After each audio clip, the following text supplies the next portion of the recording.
ইউসুফ আলাইহিস সালাম সাক্ষী পাবেন কোথায়?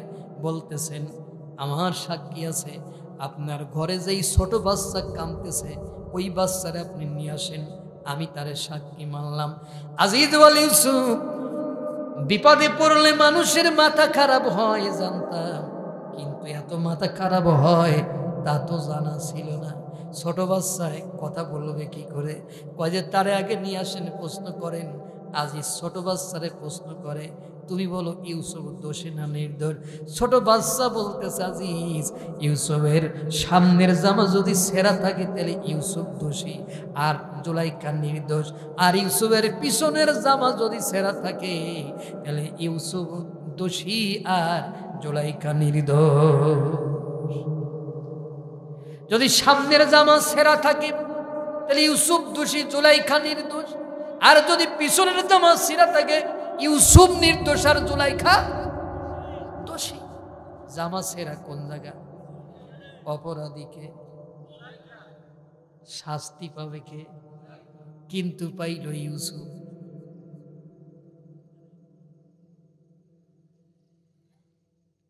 আমার বাংলাদেশের এরকমের হয়েছে না?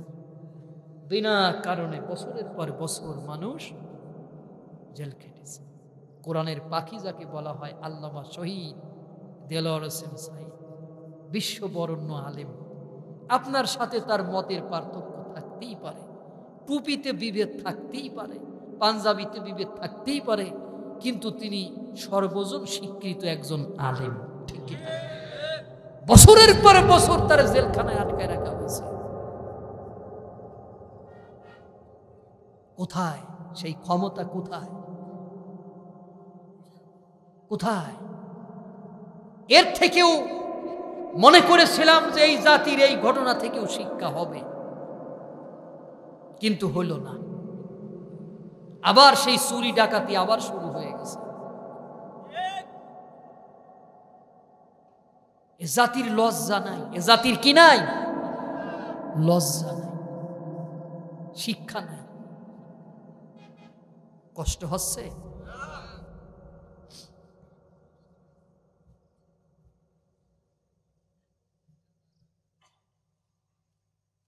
সম্মানিত ভাইরা, তাহলে এখন অপরাধীকে জুলাইখা। এই পৃথিবীতে তিনটা বাচ্চা কথা বলার আগে কথা বলেছে। এর একটা বাচ্চা হচ্ছে এই যে যেই বাচ্চা ইউসুফের পক্ষে সাক্ষী দিল, আরেকজন হযরত ঈসা আলাইহিস সালাম মায়ের কোলে বসে সতীত্বের সাক্ষী দিয়েছে। সুবহানাল্লাহ বলেন। ওয়ালাকাদ আতাইনা ইব্রাহিমা রুশদাহু মিন ক্বাবলু ওয়া কুন্না বিহি আলিমিন। আমার সাথে পড়ুন সাদাকাল্লাহুল আযীম। সম্মানিত ভাইরা, আমি মহাগ্রন্থ আল কোরআনুল কারীমের সূরাতুল আম্বিয়ার 51 নম্বর আয়াত তেলাওয়াত করেছি। বাংলা মানেটা আপনাদের বলে দেই। এখানে আল্লাহ বলছেন, আমি ইতিপূর্বে ইব্রাহিমকে সঠিক পথে চলার জ্ঞান দান করেছিলাম, আর আমি তার সম্পর্কে খুব ভালোভাবে জানতাম। মহান আল্লাহ রাব্বুল আলামিন এই আয়াত সংক্রান্ত কিছু কথা আমাকে বলার তৌফিক দিন, আর সকলকে শুনে বুঝে আমল করবার তৌফিক দিন। বলেন আমিন। আল্লাহ বলেন, আমি ইব্রাহিমকে জ্ঞান দান করেছিলাম। তাহলে জ্ঞান দেওয়ার মালিককে?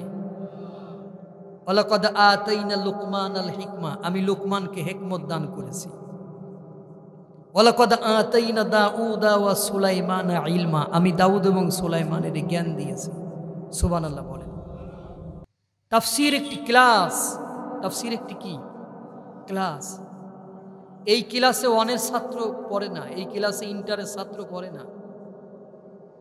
এই ক্লাসে যারা পড়ে সব ডিগ্রিতে যারা পড়ে তারাই তাফসীর করতে পারে, মানে ডিগ্রিতে যাওয়ার আগ পর্যন্ত তাফসীর দেওয়া হয় না। তাহলে বুঝতে হবে যে তাফসির একটা জটিল এবং কঠিন সাবজেক্ট। আমরা তাফসির মাহফিল নাম লিখি, কিন্তু মূলত না আমরা তাফসির করি, আর মূলত না আমাদের শ্রোতারা তাফসির শোনে। তাফসির মাহফিল নাম দিয়ে সেখানে আমরা কিছু কোরআন হাদিসের কথা বলার চেষ্টা করি। মূলত যে তাফসির, সেই তাফসির যদি কোনো বক্তায় করে, এখানে আর শ্রোতা খুঁজে পাওয়া যাবে না। আল্লাহ বলেন আমি ইব্রাহিমকে জ্ঞান দান করেছি, আল্লাহ বলেন আমি লুকমানকে জ্ঞান দান করেছি, আল্লাহ বলেন আমি দাউদ এবং সুলাইমানের জ্ঞান দিয়েছি। মূলত জ্ঞান দেওয়ার মালিককে। আমরা যখন মায়ের পেটে ছিলাম, যখন আমরা মায়ের পেট থেকে বের হলাম, বের হয়েও আমরা কিন্তু কথা বলতে পারি না, আমাদের জ্ঞান ছিল না। জ্ঞান ছিল না। যদিও বলা হয় যে আব্দুল কাদের জিলানী রহমতুল্লাহ আলাইহি তিনি মায়ের পেট থেকে 18 পারা পড়ে তারপরে বেরোইছে, এই কথার কোনো সত্যতা নাই। কোরআন দিয়ে এটা প্রমাণ করা যাবে না, হাদিস দিয়েও যাবে না। আরো বরং সেটা কোরআনের এন্টি কথা। এই কথাটা মানে কেউ যদি বলে যে আব্দুল কাদের জিলানী মায়ের পেট থেকে 18 পারা পড়ে আইছে, তাহলে সে কোরআন বিরোধী কথা বলেছে। কারণ কোরআন এটা বলে না। কোরআন কি বলে? আল্লাহর কোরআন বলে আল্লাহু আখরাজাকুম মিন বুতুনি উম্মাহাতিকুম লা তা'লামুনা শাইআ। আল্লাহ নবীরে বলতেছে, নবী তুমি যখন তোমার মায়ের পেটের থেকে বের হয়েছিলে তখন তুমি কিছুই জানতে না। আমার কথা কি বোঝা যাচ্ছে? সুবহানাল্লাহ নাউজুবিল্লাহ তো একটা কিছু বলবে। এই আয়াতটা কি কোরআনে আছে না যেটা পড়লাম? এই যে আমাদের মাওলানা সাহেব, আপনাদের মসজিদের ইমাম না? চুয়াডাঙ্গায় বাড়ি, ওই এলাকার ছেলে, তাহলে এই জায়গার ইমামের বাড়ি মনে হয় চুয়াডাঙ্গা। হ্যাঁ, তো এই হুজুর বলেছে এই আয়াত কোরআনে আছে। আল্লাহ নবীরে বলতেছেন তুমি যখন তোমার মায়ের পেটের থেকে বের হইছো তখন তুমি লা তা'লামুনা শাইআ, তুমি কিছু জানতে না। তখন এ বি সি ডি ক খ আলিফ বা তা নবী কিছুই কথা কর না কেন? তো নবী যদি কিছুই না জানে তাহলে আব্দুল কাদের জানতো কি করে?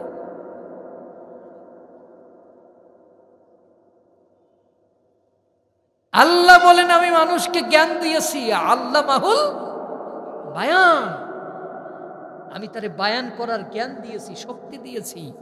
তুমি কিছুই জানতে না। তোমার মায়ের পেট থেকে বেরোয় ট্যাটা করে কান্না ছাড়া তোমার কোনো আওয়াজ ছিল না। তুমি পিঁপড়ায় কামড়াইলেও কানতে, ক্ষুধা লাগলেও কানতে, হাসলেও কানতে, কাঁদলেও কানতে। তোমার কোনো ভাষা ছিল না। কি ছিল না? ভাষা ছিল না। তোমার একটাই ভাষা ছিল, সেই ভাষাটা হলো কান্না। এই কান্নাটাকে আমি কথায় রূপান্তরিত করেছি। আজকে যে মধুর মধুর ডাক তুমি দেয়া, আহা আমার ভাইয়ের চরিত্র ফুলের মতন পবিত্র, অমুক ভাই আগিয়ে চলো, আমরা তোমার পিছনে আছি। এই যে স্লোগানগুলো আমরা দিয়ে বেড়াচ্ছি, এই স্লোগান আমাদের ছিল না। তখন আমাদের ভাষা ছিল কান্না। আমরা যখন মায়ের পেটে ছিলাম তখন পৃথিবীর কোন নেতা আমার জন্য 1 কেজি গম বরাদ্দ দেয় নাই। দিয়েছে? আমার জন্য 1 কেজি আটার বরাদ্দ দিয়েছে? ওই পেটের মধ্যে আমারে খাওয়াইছে কে? তোমার মায়ের নাভির সাথে তোমার নাভির তার লাগাইয়া দিলাম। এই তারের মধ্য দিয়ে রক্ত পুষগুলো তোমারে খাওয়ালাম। আমি ইচ্ছা করলে তোমার মুখ দিয়ে ঢুকাইতে পারতাম, কিন্তু ঢুকাই নাই। এই খাবারগুলো অপবিত্র ছিল। আমি রব্বুল আলামিন তোমার মুখটাকে পবিত্র রেখেছি এই কারণে যে তুমি তোমার পবিত্র মুখ দিয়ে আমি আল্লাহর পবিত্র নামটা জপতে পারো। কিন্তু দুঃখের বিষয় যে আমরা সেই মুখ দিয়ে এমন লোকের নামে স্লোগান দিতেছি, সেই লোকটা হচ্ছে একটা মদখোর, সেই লোকটা একটা সন্ত্রাসী, আমার জানা মতে মানে ওই এলাকায় যদি বাড়ি থাকে, আমি জানি যে টিয়ার কাবিকার মাল চুরি করে খাইছে, রাস্তার মাল চুরি করে খাইছে, 6 নম্বর ইট দিয়ে রাস্তা বানাচ্ছে, সব জানি। এত কিছু জানার পরও আমি যখন স্লোগান দেই অমুকের চরিত্র ফুলের মতন, এই কথাটা কি রেকর্ড হইল না? কোরআনের কোথায় আছে যে এইটা রেকর্ড হবে? মা ইয়ালফিজু মিন কাউলিন ইল্লা লাদাইহি রাকিবুন আতীত। মানুষ এমন কিছু করে না, বলে না, যা ফেরেশতারা রেকর্ড করে না। সবকিছু রেকর্ড হতেছে। তুমি যে স্লোগান দিয়েছো এগুলো রেকর্ড হলো। এই রেকর্ড তোমার কিয়ামতের ময়দানে ফামাইয়া আবাল মিসকালা জাররাতিন খায়রান ইয়ারা, যত ভালো কাজ করেছো জাররা পরিমাণ সব তোমার দেখানো হবে, যত খারাপ কাজ করেছো জাররা পরিমাণ সেটাও তোমার দেখানো হবে কিয়ামতের মাঠে। তোমার মুখটাকে পবিত্র রাখা হয়েছে, এই পবিত্র মুখে তুমি নাম ডাকবা কার?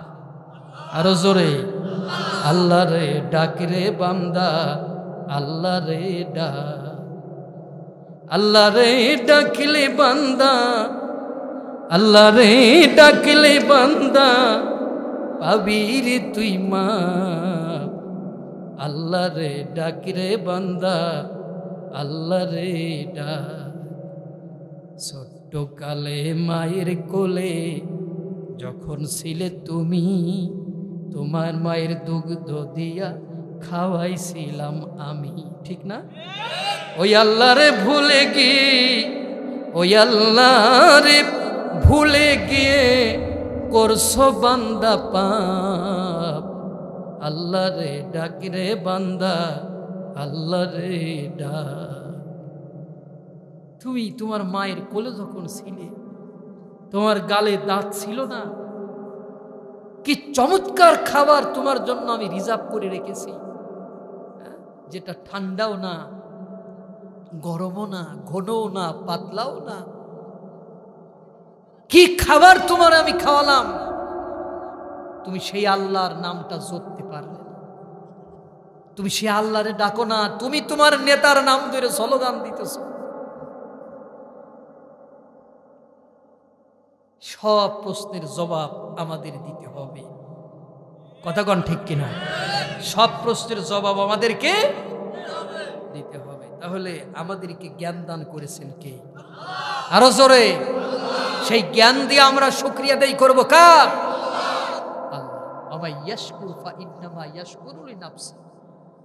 আল্লাহ কয় যে ব্যক্তি আমার শুকরিয়া আদায় করলো সে তার নিজের কি করলো? নিজের কল্যাণই করলো।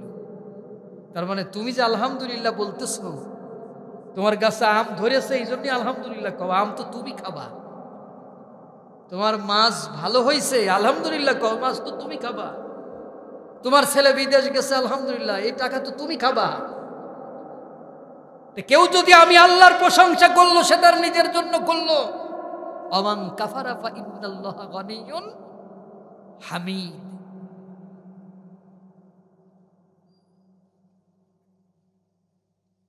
সম্মানিত ভাইরা,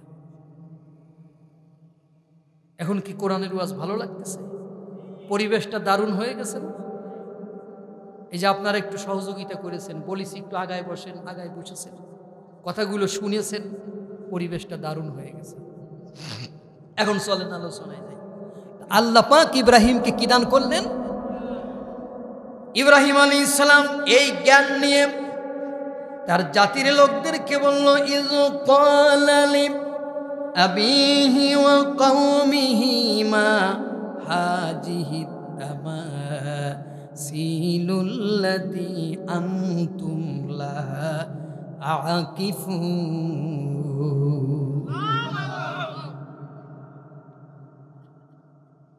সে তার পিতা এবং তার কওমকে বলল, এই মূর্তিগুলি কি যেগুলোর তোমরা পূজা করতেছো? What is this? এগুলো কি? এগুলোর তোমরা পূজা করো কেন?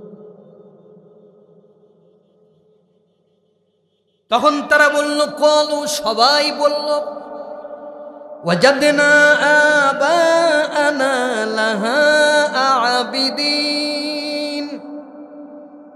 তারা বলল আমরা আমাদের পূর্বপুরুষদের এদের পূজা করতে দেখেছি, তার মানে আমাদের বাপ দাদাদের পূজা করতে দেখেছি, তাই আমরাই করি, এর বেশি কিছু আমরা তোমারে বলতে পারবো না।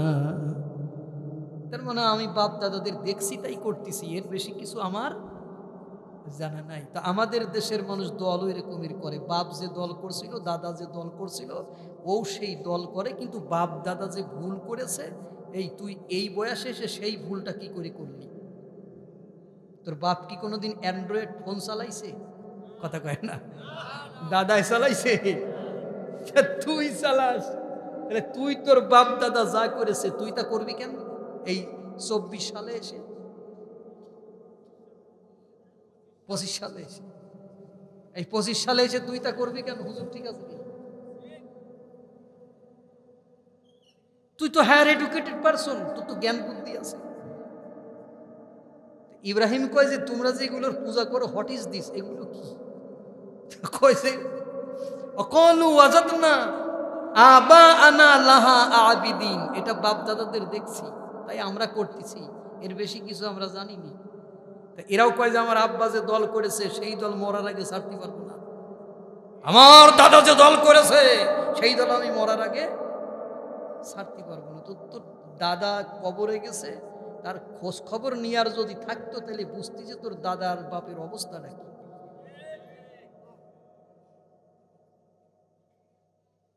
এই ভুলটা তুমি কি করে করতেছো?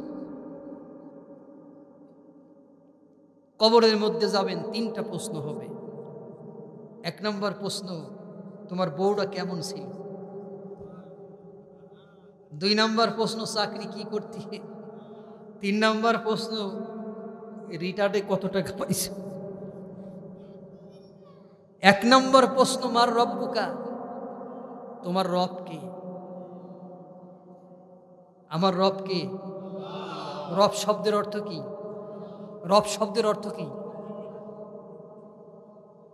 পালনকর্তা, লালন পালনকারী, আইনদাতা, বিধানদাতা। আমার আইনদাতা কে? নো, আমাদের দেশে যে বিচার হয় পেনাল কোড অফ বাংলাদেশ, বাংলাদেশের পেনাল কোড অনুযায়ী, এটা মানুষের বানানো, আল্লাহর বানানো না। চুরি বিচার হবে 3-4 বছর, 7 বছরের জেল হবে। আর আল্লাহর কোরআনের আইন হলো আস-সারিকু ওয়াস-সারিকাতু ফাকতাউ আইদিয়াহুমা, ধরো আর ওর 2টি হাত কেটে ফেলো। এই আইন যদি বাংলাদেশে চালু হতো তাহলে এই যে বড় বড় চাপাবাজি যারা করে বেড়াচ্ছেন জনগণের সামনে, একটারও হাত থাকতো না, সবগুলো কাটা পড়ে যাইত।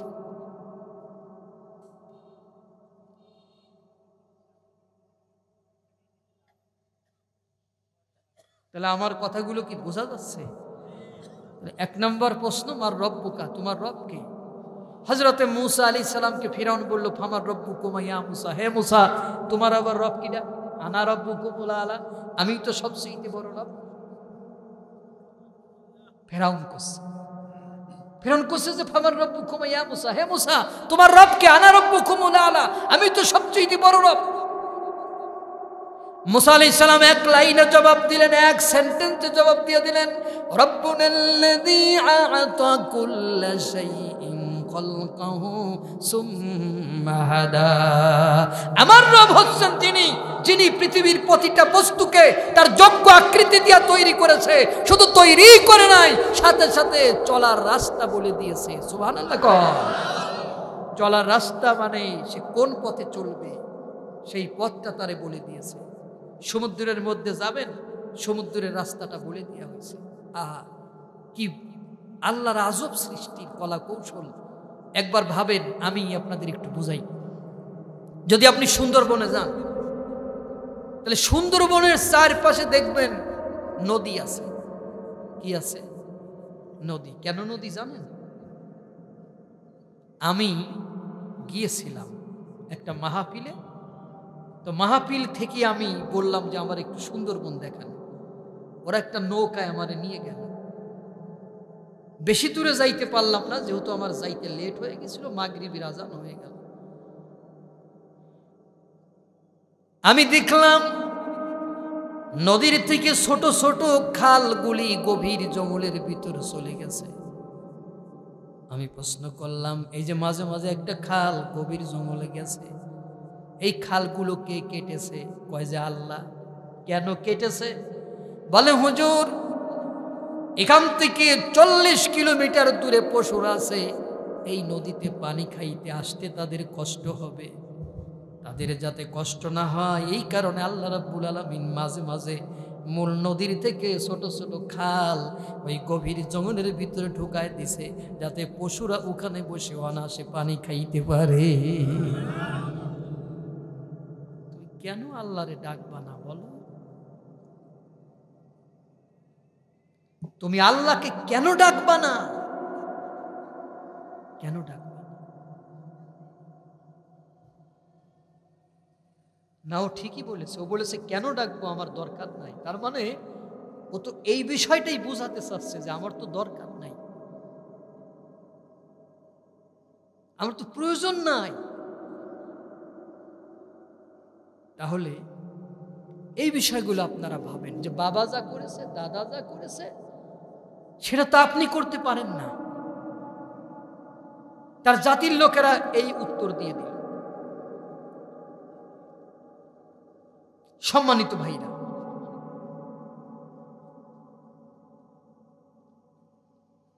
হযরত ইব্রাহিম আলাইহিস সালাম তার জাতির লোকদেরকে যখন কালিমার দাওয়াত দিলেন, সেই কালিমার দাওয়াত আমরা যে কালিমার দাওয়াত দিতেছি এর মধ্যে কোনো পার্থক্য আছে? শারআ লাকুম মিনাদ-দীনি মা ওয়াসসা বিহি নূহা ওয়াল্লাযী আওহাইনা ইলাইকা ওয়া মা ওয়াসাইনা বিহি ইব্রাহিমা ওয়া মূসা ওয়া ঈসা আন আকিমুদ-দীন। আমি সমস্ত নবীদেরকে হুকুম দিয়েছি, ইব্রাহিম, মূসা, ঈসা সহ পৃথিবীর যত নবী আছে সমস্ত নবীদের হুকুম দিয়েছি, আকিমুদ-দীন, আমার জমিনে দিন কায়েম করে দাও। আরো জোরে কোন সুবহানাল্লাহ। তাহলে আল্লাহ যে জ্ঞান ইব্রাহিমের দিছে, সেই জ্ঞান দিয়ে ইব্রাহিমকে আল্লাহ বললেন যে আকিমুদ্দিন, আমার জমিনে কি কায়েম করো? আরো জোরে কোন, দিন কায়েম করো। তাহলে কবরের ভিতরে প্রশ্ন হবে, আমার দিনুকা, তোমার দিন কি? না না, আমার দিন তো ইসলাম না। না, আমার দিন ইসলাম হবে কি করে? দিন মানে কি? দিন মানে আপনি এটারে কি বুঝান? জীবন ব্যবস্থা। দিন মানে কি? জীবন ব্যবস্থা। আপনার জীবন ব্যবস্থা তো ইসলাম না। লাকাদ কানা লাকুম ফি রাসূলিল্লাহি উসওয়াতুন হাসানা। রাসূল সাল্লাল্লাহু আলাইহি সাল্লামের আদর্শই হলো আমাদের জন্য উত্তম আদর্শ। কথা বলেন ঠিক কিনা? মাঝে মাঝে আমাদের দেশের নেতারা কি কয় জানেন? আর মদিনার ইসলামের মতো বাংলাদেশ ইসলাম কায়েম করবে। তো মদিনার ইসলাম যদি বাংলাদেশে টেনে নিয়ে আসেন, তাহলে আল্লাহর নবী মসজিদে বসে বিচার ফয়সালা করতেন, তাহলে তো বাংলাদেশেও মসজিদে বসে বিচার ফয়সালা শুরু করতে হবে। তাহলে বিচার ফয়সালা চার দোকানে করেন কেন বলেন? আল্লাহর নবীর কাছে একজন মুসলমানের একজন ইহুদি আসলো, নবী সব শুনে রায় দিলেন ইহুদির পক্ষে। কার পক্ষে? ইহুদির পক্ষে। মুসলমানের পক্ষে রায় দিলেন না। কিন্তু আপনি তো আপনার ভাইয়ের পক্ষে রায় দেন, আপনি তো আপনার গোত্রের লোকের পক্ষে রায় দেন কেন? সুতরাং আপনার মনে চাইলেই আপনি বলবেন যে বাংলাদেশে আপনি মদিনার ইসলাম কায়েম করে ফেলাবেন।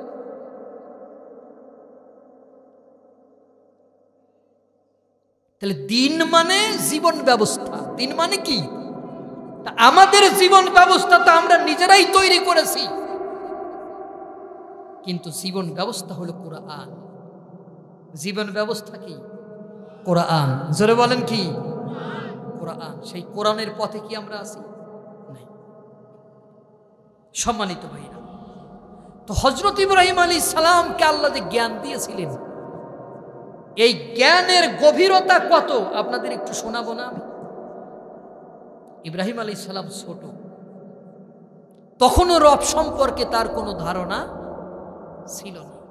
রব, কারণ তার বাবা তো ছিল মূর্তি পূজারী, তার গোত্রের লোকেরা মূর্তি পূজারী, রব সম্পর্কে তার জ্ঞান ছিল না। তো তিনি একদিন দেখলেন যে আকাশের মধ্যে একটা তারকা উঠে গেছে। আপনি আগামীকাল দেখবেন পশ্চিম আকাশে সন্ধ্যাকালে একটা তারকা জলজল করে, ওই তারকাটারে বলা হয় সন্ধ্যা তারকা। কি তারা বলেন তো? এটা দেখতেই অনেক জলজল করে না? হযরত ইব্রাহিম এই তারকা দেখে কি বললেন? ফালাম্মা রাআল কমারা বাযিগান ক্বালা হাযা রাব্বি। অতঃপর যখন সে চাঁদ দেখতে পাইল তখন বলল, এটা আমার রব। কি দেখে? ফালাম্মা জান্না আলাইহিল লাইলু রাআ কাওকাবা। যখন সে দেখলো যে আকাশে তারকা উঠেছে, এই তারকা দেখে সে বলল, ক্বালা হাযা রব্বি, এটা আমার রব। তারকা দেখে ইব্রাহিম বললেন, এটা আমার রব। একবার ভাবেন, ইব্রাহিম আল্লাহর নবী, কার নবী? তিনি তারকা দেখে বলতেছেন এটা আমার রব। তাহলে কি তার ওই সময় রবের কোনো জ্ঞান ছিল না? এখন কিছুক্ষণ পর ওই তারকাটা ডুবে গেল। ডুবে যাওয়ার পরে হযরত ইব্রাহিম বললেন, ফালাম্মা আফালা ক্বালা লা উহিব্বুল আফিলিন। যা তাড়াতাড়ি অস্তমিত হয়ে যায়, ডুবে যায়, আমি তারে রব বলে মানি না। তাহলে ইব্রাহিমের এতটুক ধারণা ছিল রব কখনো ডুবে যায় না, মানে 5 বছর ক্ষমতায় থেকে 5 বছর পর চলে যাবে, রব এমন না। কতক্ষণ ঠিক কিনা? তাহলে আপনি যে রবের আইন টাইন মানেন, ওই রব তো এই আছে সেই নাই। যেমন এই যে রব চলে গেল, সেই রবের যন্ত্রণায় অনেক জায়গা মাহফিলও করা যায় নাই। কথা কন না কেন? আমার থেকে তো ভালো আপনারা জানেন না, মাহফিল করতে হলে অনুমতি নেওয়া লাগতো, থানায় থানায় ঘোরা লাগতো। আমার অনেক মাহফিল 144 তারা করে দিয়েছে আমার নিজেরই। এখন কি অনুমতি নেওয়া লাগে নাকি? তাহলে তার আইন টাইন আছে। তো আমাদের যিনি রব, সেই রব আইন করে দিয়েছে, সূর্য পূর্ব দিক থেকে উঠবে, পশ্চিমে অস্ত যাবে। এই পৃথিবীর কোনো শক্তিশালী ক্ষমতাধর সে কি কখনো পশ্চিম দিক থেকে উঠাইয়ে পূর্ব দিকে অস্তগামী করতে পেরেছে? তাহলে বোঝেন এইবার আমার রব কেমন রব। আমার রবের আইন পাল্টানো এত সোজা না। সুতরাং এই পৃথিবীতে যদি আইন কারো মানতেই হয়, তাহলে আমি আইন মানবো কার?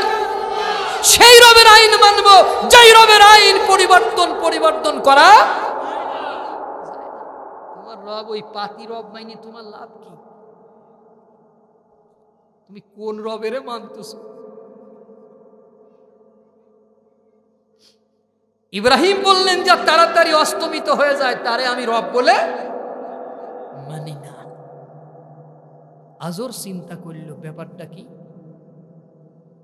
বেশি তো ভালো মনে হচ্ছে না। ইব্রাহিমের পিতার নাম কি? সে চিন্তা করে, ব্যাপারটা তো বেশি ভালো মনে হইল না। এই পুলায় এর কয়দিন বয়স হইল, সারা জীবন তারে রব বলে মানলাম, ও কয় যে যা তাড়াতাড়ি অস্তমিত হয়ে যায় তারে রব বলে মানি না। দেখা যাক ঘটনা কি হয়। উঠে গেল চাঁদ। তারকা বড় দেখতে না চাঁদ বড় দেখতে? যদিও তারকা বড়, কিন্তু আমাদের খালি চোখে আমরা চাঁদকেই বড় দেখি। উঠে গেল চাঁদ। ইব্রাহিম বললেন, ফালাম্মা জান্না ফালাম্মা রাআল কমারা বাযিগাতান ক্বালা হাযা রাব্বি। যখন চাঁদ উঠে গেল তখন ইব্রাহিম বললেন, এইটা আমার রব। আজর চিন্তা করল, না, যা ভুল বুঝছিলাম বিষয়টা তো এমন না, ঠিকই তো আছে। চাঁদ কি সারা রাত থাকে? আবার সারা রাত থাকলেও কি সকালে থাকে? সূর্যের আলোতে চাঁদ মিলান হয়ে যায়। যখন তা মিলান হয়ে গেল, ইব্রাহিম বললেন ফালাম্মা আফালা ক্বালা লা ইল্লাম ইয়াহদিনি রাব্বি লা আকুনান্না মিনাল কওমিদ দাল্লিন।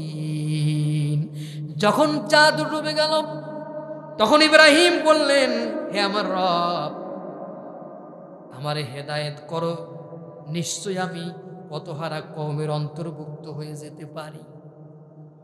সুবহানাল্লাহ। আমারে তুমি পথ দেখাও, আমারে যদি তুমি পথ না দেখাও তাহলে আমি এই গুমরাহীদের অন্তর্ভুক্ত হয়ে যেতে পারি। তুমি আমারে পথ দেখাও। ইব্রাহিম কার কাছে পথ চায়? আল্লাহর কাছে। আমরা নামাজের দ্বারাই বলি ইহদিনাস সিরাতাল মুস্তাকিম, আল্লাহ তুমি আমারে সিরাতাল মুস্তাকিমের পথটা দেখাও। আমরা নামাজে বলি কিনা? আল্লাহ বলেন আল্লাযীনা আন'আমাল্লাহু আলাইহিম মিনান নাবিয়্যিনা ওয়াস-সিদ্দীকিনা ওয়াশ-শুহাদা ওয়াস-সালিহিন। বান্দা, তুমি যদি এই পথ পাইতেই চাও তাহলে তোমার 4টা পথে যাওয়া লাগবে। কয়টা? 4টা পথে। মিনান নাবিয়্যিন, নবীদের পথ, সিদ্দীকিনের পথ, শুহাদার পথ, সালেহিনের পথ। এই 4টা পথে যদি তুমি চলতে পারো তাহলে তুমি হেদায়েত পাবা। নবীদের পথে যদি চলো, সিদ্দীকিনের পথে চলো, শুহাদাদের পথে চলো, তাহলে তুমি পথ পাবা। আর যদি তুমি এই 4টা পথে চলতে না পারো তাহলে তুমি রাস্তা পাবা না। আমার কথা কি বোঝা যাচ্ছে? ইব্রাহিম বললেন, আল্লাহ তুমি আমারে পথ দেখাও। এরপরে সূর্যের আলোয় চাঁদ মিলান হলো, সূর্য বড় হয়ে গেল। হযরত ইব্রাহিম বললেন, ফালাম্মা রাআশ শামসা বাযিগাতান ক্বালা হাযা রাব্বি হাযা আকবার। চাঁদ যতটা বড় সূর্য তার থেকে বড় কিনা? কথা কন। চাঁদের দিকে তাকায় থাকা যায়, সূর্যের দিকে তাকায় থাকা যায় না। এজন্য ইব্রাহিম বললেন, হাযা রাব্বি, এইটা হলো আমার, হাযা আকবার, এইটা হলো বড়। তিনি সূর্যের রব মনে করলেন, কিন্তু সূর্য ডুবে গেল। সূর্য ডুবে যাবার পরে ইব্রাহিম বললেন, ফালাম্মা আফালাত ক্বালা ইয়া কওমি ইন্নী বারীউম মিম্মা তুশরিকুন। তিনি বললেন, হে আমার কওম, তোমরা যে সূর্যের পূজা করো, চাঁদের পূজা করো, তারকার পূজা করো, আজকের থেকে আমি তারকার পূজা করব না, সূর্যের পূজা করব না, চাঁদের পূজাও করব না। কারণ এগুলো কখনো রব হতে পারে না। রব কখনো অস্তমিত হয়ে যায় না, রব কখনো ডুবে যায় না। তার মানে রবের ক্ষমতা কখনো ক্ষণস্থায়ী হয় না, রবের ক্ষমতা চিরস্থায়ী। যেই ক্ষমতা কোনো দিন কোনো কালেই কেউ কেড়ে নিতে পারবে না। সুতরাং ভাইরা আমার, রব বলতে শুধুমাত্র একমাত্র তিনি রব, রব্বি আল্লাহ। আল্লাহ সারা পৃথিবীর আর কেউ কারোর রব হতে পারে না।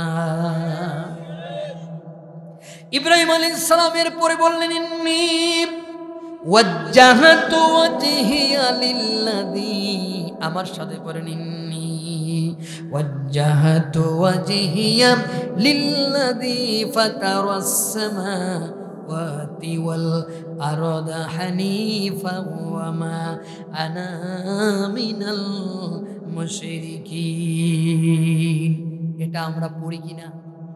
কোথায় পড়ি, কেন পড়ি তা তো জানি না।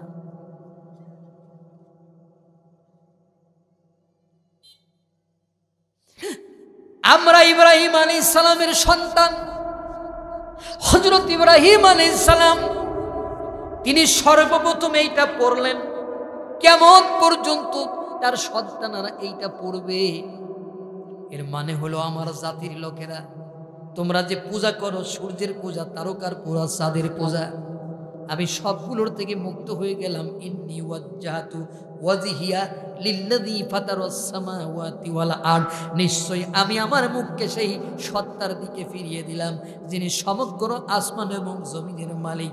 আমি দুনিয়ার কোনো মুশরিকের সাথে নাই। তার মানে আজকের থেকে কোনো মুশরিকের সাথে আমার কোনো দল নাই। তার মানে কোন মুসলমান মুশরিকের সাথে দল করতে পারবে? জোরে বলেন। এবার আসতে কইছে, কারণ অনেকে মুশরিকের সাথে দল করে। তো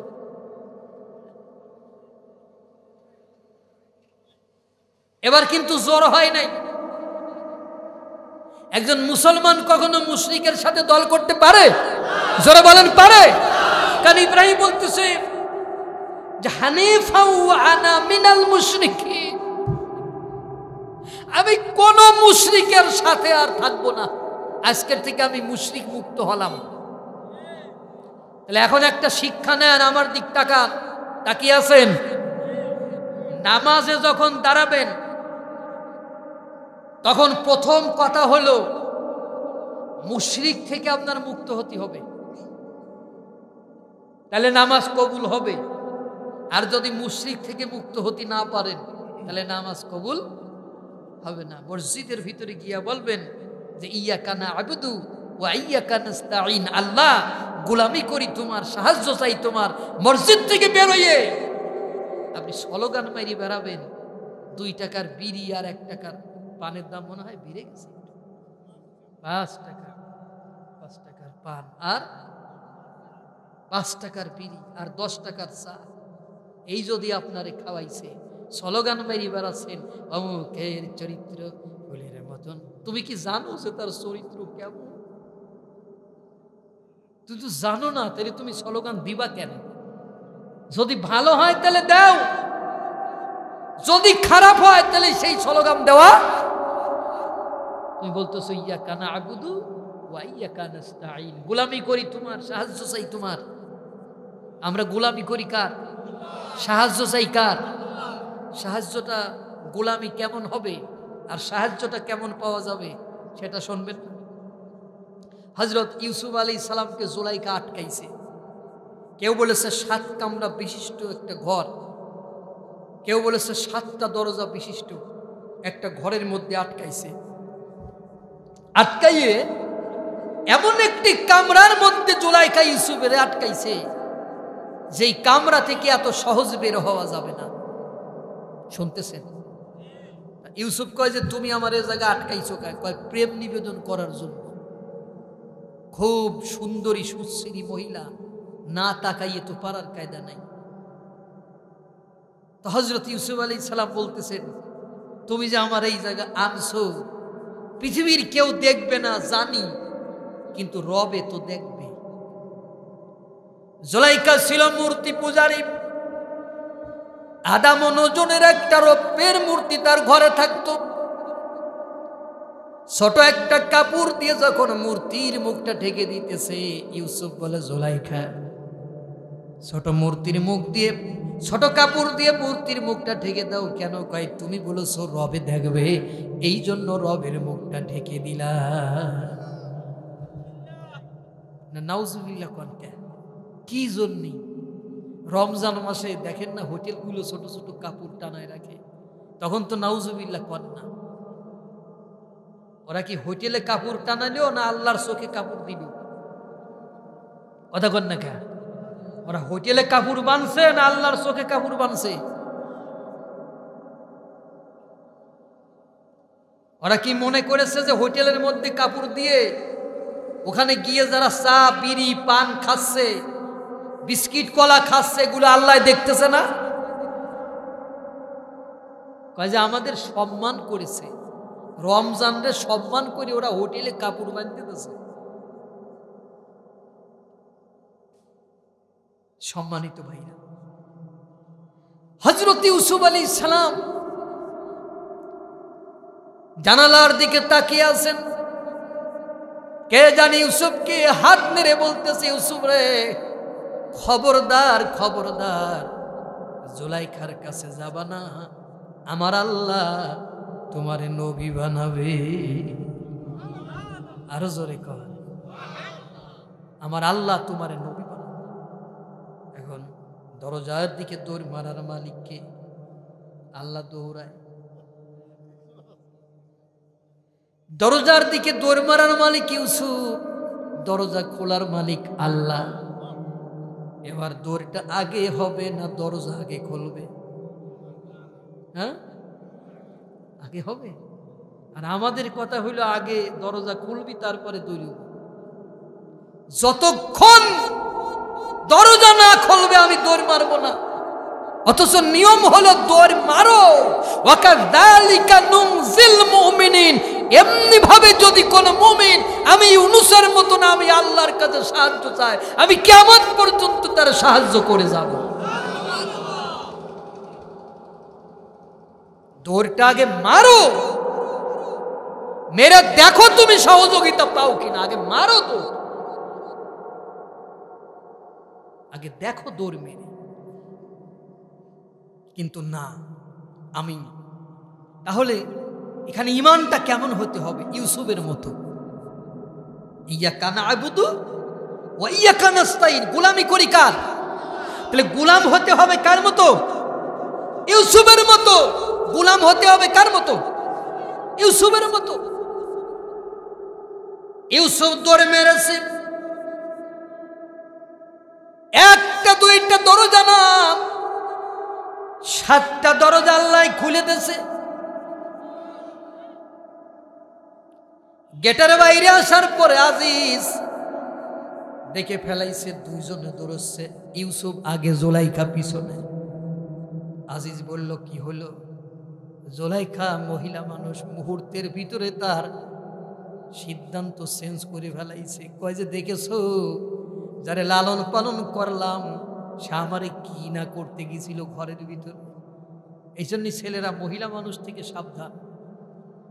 সুদও চলছে, ঘুষও চলছে, বেপরদাতে নারীও চলছে, ঘরে ঘরে চলছে টিভি, সদাই দেখে ওরা হিন্দি ছবি।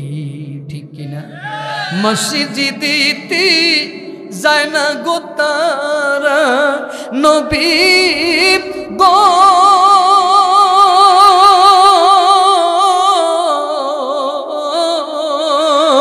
মসজিদিতে যায় না গো তারা, শুনিয়া জান গো নবী দেই খাজান, একবার দেই খাজান গো।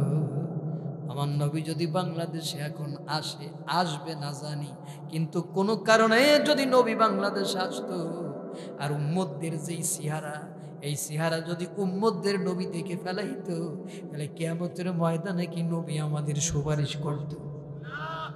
করত না। বন্ধুরে আমার,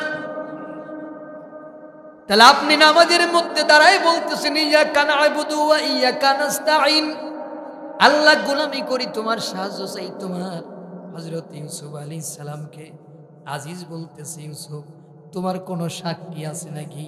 ইউসুফ আলাইহিস সালাম সাক্ষী পাবেন কোথায়? বলতেছেন আমার সাক্ষী আছে, আপনার ঘরে যেই ছোট বাচ্চা কাঁদতেছে ওই বাচ্চারে আপনি নিয়ে আসেন, আমি তারে সাক্ষী মানলাম। আজিজ বল ইউসুফ, বিপদে পড়লে মানুষের মাথা খারাপ হয় জানতাম, কিন্তু এত মাথা খারাপ হয় তা তো জানা ছিল না। ছোট বাচ্চায় কথা বলবে কি করে? কয় যে তারে আগে নিয়ে আসেন, প্রশ্ন করেন। আজিজ ছোট বাচ্চারে প্রশ্ন করে, তুমি বলো ইউসুফ দোষী না নির্দোষ? ছোট বাচ্চা বলতেছে আজিজ, ইউসুফের সামনের জামা যদি ছেঁড়া থাকে তাহলে ইউসুফ দোষী আর জুলাইখা নির্দোষ, আর ইউসুফের পিছনের জামা যদি ছেঁড়া থাকে তাহলে ইউসুফ দোষী আর জুলাইখা নির্দোষ। যদি সামনের জামা ছেঁড়া থাকে তাহলে ইউসুফ দোষী, জুলাইখা নির্দোষ। আর যদি পিছনের জামা ছেঁড়া থাকে ইউসুফ নির্দোষ আর জুলাইখা দোষী। জামা ছেঁড়া কোন জায়গা? অপরাধীকে শাস্তি পাবে কে? কিন্তু পাইল ইউসুফ।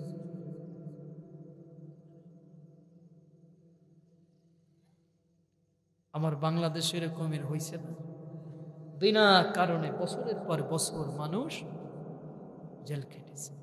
কোরআনের পাখি যাকে বলা হয় আল্লামা শহীদ দেলোয়ার হোসেন সাঈদ, বিশ্ববরণ্য আলেম। আপনার সাথে তার মতের পার্থক্য থাকতেই পারে, টুপিতে বিভেদ থাকতেই পারে, পাঞ্জাবিতে বিভেদ থাকতেই পারে, কিন্তু তিনি সর্বজন স্বীকৃত একজন আলেম, ঠিক কি না? বছরের পর বছর তার জেলখানায় আটকায় রাখা হয়েছে। কোথায় সেই ক্ষমতা? কোথায় কোথায়? এর থেকেও মনে করেছিলাম যে এই জাতির এই ঘটনা থেকেও শিক্ষা হবে, কিন্তু হইল না। আবার সেই চুরি ডাকাতি আবার শুরু হয়ে গেছে। এ জাতির লজ্জা নাই, এ জাতির কি নাই? লজ্জা নাই, শিক্ষা নাই। কষ্ট হচ্ছে।